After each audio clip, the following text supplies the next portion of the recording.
Voilà, bonjour, je vous présente mon cadre de vie. Ça peut s'appeler un patrimoine paysager qui est assez unique, c'est un des plus beaux points de vue de Belgique d'ailleurs. On voit tout le méandre de la Semois qui enserre Poupehan. D'un côté au loin, ça va jusqu'à Ussimont. Et là-bas, on aperçoit une partie de Rochehaut. Bon, un cadre unique, un cadre c'est très bien, mais sans les personnes qui l'habitent, ce n'est pas grand-chose.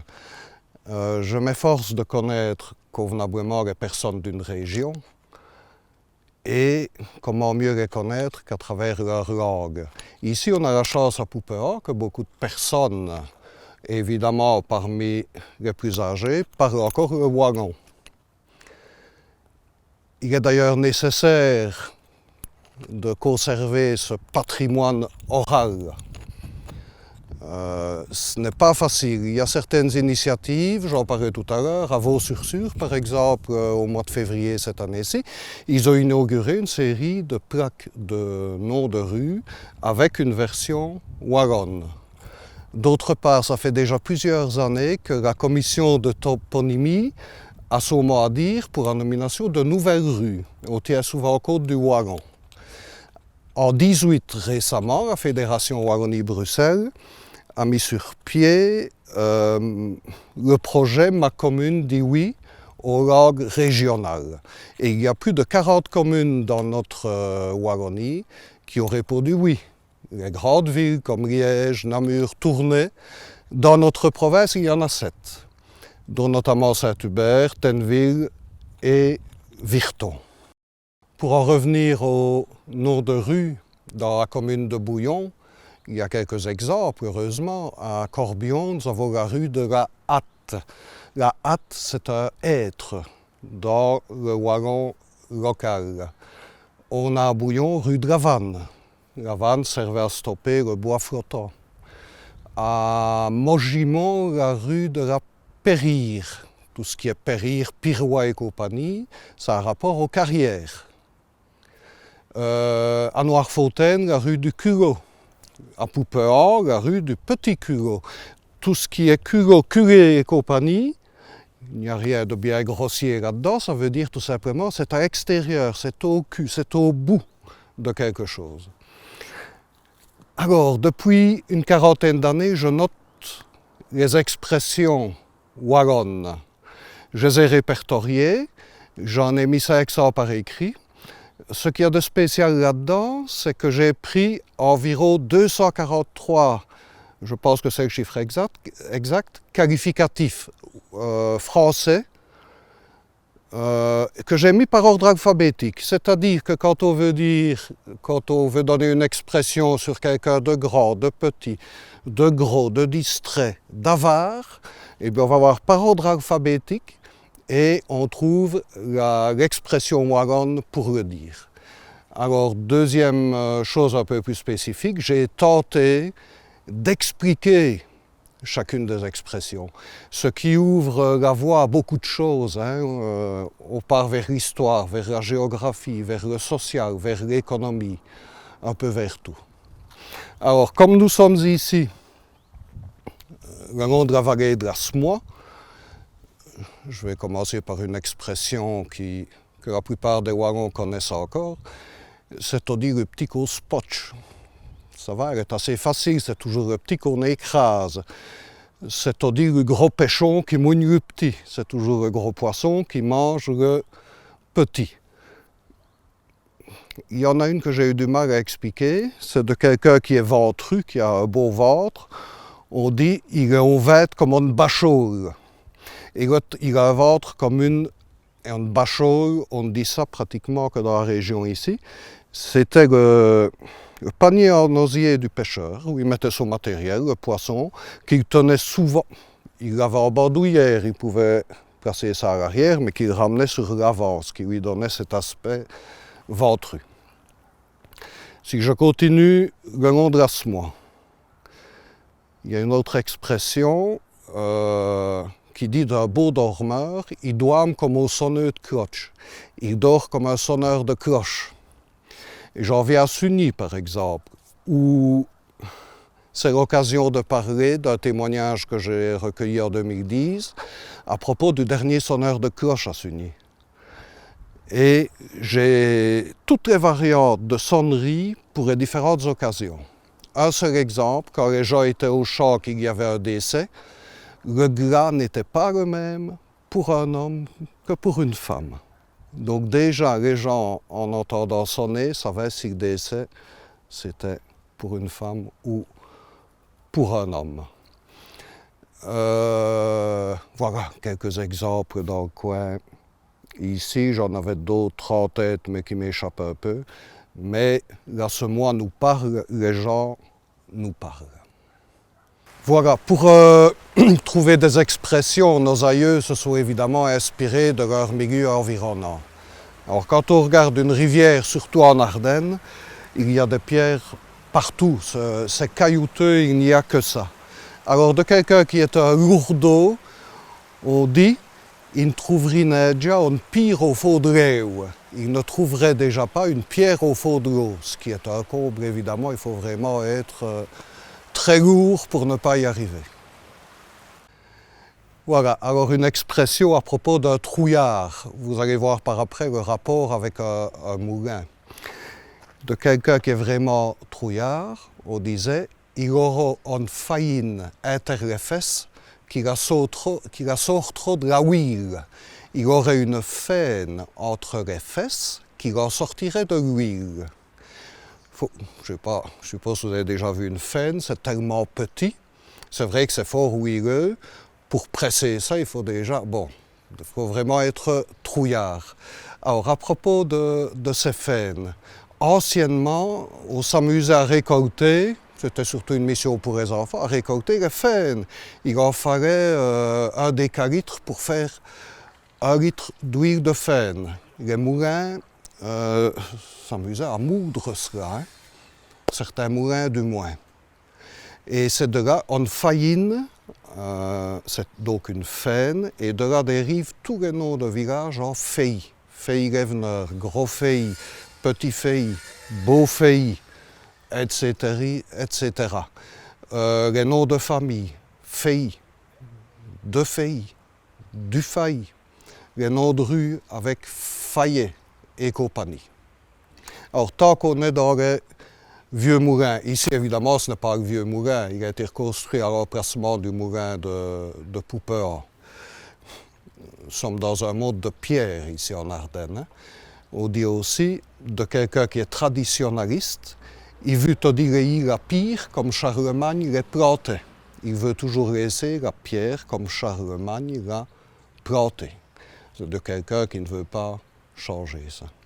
Alors pour terminer, de quelqu'un qui a de l'embonpoint, plus spécialement ici à Poupean, on dit il n'en est devenu ainsi en léchant les murs. Il n'est pas devenu ainsi en léchant les murs. Ici, beaucoup d'expressions ont un rapport évidemment avec ce que les gens côtoyait beaucoup anciennement, c'est-à-dire la religion. Nous avons un bénitier ici qui n'est plus utilisé pour cause de Covid, comme vous le voyez, mais il y a une expression qui dit de quelqu'un qui est fort nerveux, il se cache comme le diable au bénitier. Il se secoue comme un diable dans un bénitier. Pourquoi? Parce que dans l'imaginaire d'antan, mettre un diable dans de l'eau qui est bénite, ça le brûle, ça ne va pas. OK? Bon, pour les plus jeunes, nous sommes dans un confessionnal. Dans le temps, on se pressait, toute la paroisse passait se confesser. Ce qui fait qu'aujourd'hui, d'un resquilleur, de quelqu'un qui est dans une file et qui veut passer devant, on lui dit « Hé là, check un tour !» Et on ajoute « comme à confesse ». Chacun à son tour, comme à confesse. Alors pour expliquer celle-ci, il faut à nouveau revenir en arrière du temps où on communiait sous les deux espèces. Donc l'hostie et puis le vin. Évidemment, chacun ne buvait qu'une petite gorgée au grand maximum. Ce qui fait que pour qualifier quelqu'un de sobre, on disait de lui « il ne beut plus qu'à messe ». Il ne boit pas plus qu'à la messe. Alors une expression que j'adore et qui se dit d'un naïf au retrait d'innocent 14. D'innocent 14. Alors pour expliquer ça, je pense avoir trouvé la solution en me référant à la liste des papes. Il y a toute une série de papes qui se sont appelés innocents. Et il y en a eu 13. On attend toujours le 14e. Alors j'imagine, Innocent XIII ayant vécu au XVIIIe siècle, j'imagine le curé sur la chaire à prêcher, annoncer à ses paroissiens qu'il y a un nouveau pape. Et évidemment, il parle à ses paroissiens en wagon. Ils ne connaissent que ça. Alors que toute la messe est dite en latin. Il n'y a que lors du prêche que les paroissiens peuvent comprendre. Alors, le curé qui leur annonce que le pape, c'est ton innocent, il s'appelle Innocent, les gens ont dû avoir un large sourire. D'où l'expression maintenant, comme je disais, pour un naïf au retrait d'Innocent XIV. Alors, au niveau des expressions, donc, les gens sont beaucoup servis de la pierre, de l'église, d'autres éléments de leur vie quotidienne, et évidemment de l'eau, même si ici, ça devient un peu limite. Alors, j'en ai noté 3 ici. D'un Navarre, qu'est-ce qu'on disait? Il beurinerait ou qui lave ses pieds. Il ne boirait même pas l'eau qui lave ses pieds. D'un Vaurien, il ne vaut n'airer ou qui beut. Il ne vaut pas l'eau qu'il boit. Il faut savoir que quand l'eau est devenue payante, ça a semblé incongru aux gens. Ça est venu avec la fusion des communes en 77, quand on a parlé avec les nouvelles communes de payer une taxe sur l'eau, les gens ont trouvé ça, il y a de l'eau partout, maintenant il faut qu'on la paye. Et Dieu sait si maintenant ça a continué et si on la paye toujours. Alors, une petite dernière, d'un buveur. On dit de lui, il n'en a plus soif qu'elle ou n'est soif. Il n'a pas plus soif que l'eau n'a soif. Vous avez remarqué que j'aimais bien le sud. J'ai planté un olivier, un palmier, voilà quelques vignes et voilà un pêcher. Alors, puisqu'on parle de vignes, 2 expressions pour terminer sur les buveurs. Il y a une expression ancienne qui dit « il faut se déméfier des vaches qui vont au beurre et des hommes qu'à revenant. Il faut se méfier des vaches qui vont boire, parce qu'elles bousculeraient tout le monde, et des hommes qui en reviennent, puisqu'il y en a qui ont l'alcool méchant. » Une petite dernière, de quelqu'un qui boit sans soif, on a tendance à dire « il restait spani avion cau de soré ». Il a été sevré avec une queue de soré. Vous connaissez le soré, c'est du hareng fumé. C'est excellent, mais ça donne fort soif. Alors, dans le cas de certains gosses avec lesquels on avait des difficultés au sevrage, on leur donnait à sucer la queue d'un soret, qui est très très salée. Alors après, on pouvait leur donner à boire au biberon ou au verre, comme on voulait, puisqu'ils mouraient de soif. Ben, mon univers, c'est quoi? C'est l'écriture, parce que j'ai toujours bien aimé cela. J'ai déjà dit quelques fois, c'est un rêve d'adolescent qui ne m'a été donné de réaliser qu'à l'âge adulte. Et j'ai commencé par écrire sur mon village natal. Ça en 3 fois. Parce que plus j'avançais, plus j'avais de matière. Je voulais vraiment y aller à fond. Voilà, là c'est de l'histoire, de la géographie, de la nature, de l'économie, des traditions, du folklore.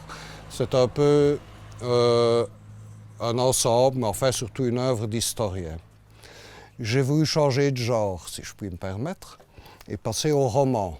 C'est un peu par hasard au roman, parce que quand mon papa est décédé, je dis toujours, chacun a sa façon de faire son deuil. Et moi, j'ai commencé à écrire des bribes sur des parties de vie de papa que je connaissais. Puis c'est tout, comme ça, pour un peu me libérer. Et quand j'ai eu terminé cela, je me suis dit, je vais peut-être trouver un lien, une histoire autour de ça. C'est comme ça que ce roman est né. Quand je l'ai eu terminé, je ne vais pas dire que j'avais fait mon deuil parce qu'on ne le fait jamais tout à fait, mais je l'ai mis dans le tiroir pendant 2 ans. Pour moi, c'était terminé. Et à la longue, ma femme m'a quand même fait remarquer que passer autant de temps à écrire sans publier, c'était un peu bête. C'est pour ça que je l'ai publié. Le chat et le chien ronronnaient en mesure dans le calme vespéral. Corinne et les enfants déjà dormaient. Rompu, Pierre chercha l'endroit le plus douillet. Il demanda donc à son chien de se lever. Enfin avachi dans son fauteuil, son corps flasque donnait l'impression de décompresser, en fixant l'âtre vide dans l'obscurité. Des sentiments multiples et vigoureux le tourmentaient. De longue date, il connaissait ce supplice intérieur, ce malaise né d'un désordre intime. Le décès de son père, sans nul doute, en était la cause. Plus que son père, il s'inscrivait depuis toujours comme son repère. C'est pourquoi il ne saisissait pas bien pourquoi l'image de son frère s'imposait en filigrane. Semi-somnolent, il laissait toutes les données s'entrechoquer en lui, espérant finalement voir son cerveau ordonner le tout. Sa main pendouillait le long de la coudoir pour signifier ce cheminement exclusivement interne. Une truffe chaude, puis un coup de lèche humide servirent de déclic. Son chien, le sourire dans la queue battante, prenait l'air de lui dire « Et quoi, tu t'y mets ?» Il comprit pourquoi les visages de Théo et Alex se chevauchaient.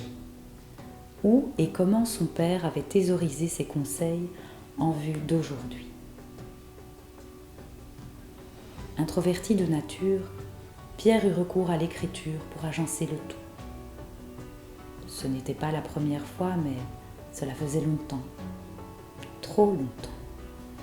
Le dernier ici, il y a toujours du wagon à travers l'ensemble, puisque c'est notre héritage linguistique, et sans expression pour le dire en wagon, qui va être réédité. Il y aura de toute façon une suite, puisqu'il y en a plus de 500. Voilà un peu, j'aime bien toucher à tout. Je n'aime pas tellement recommencer la même chose. Donc il y a de l'histoire, il y a un roman, il y a de la linguistique, il y a notre héritage, notre patrimoine. Du wagon, il y avait déjà des expressions là-dedans également, parce que souvent une expression en wagon rend bien l'esprit wagon.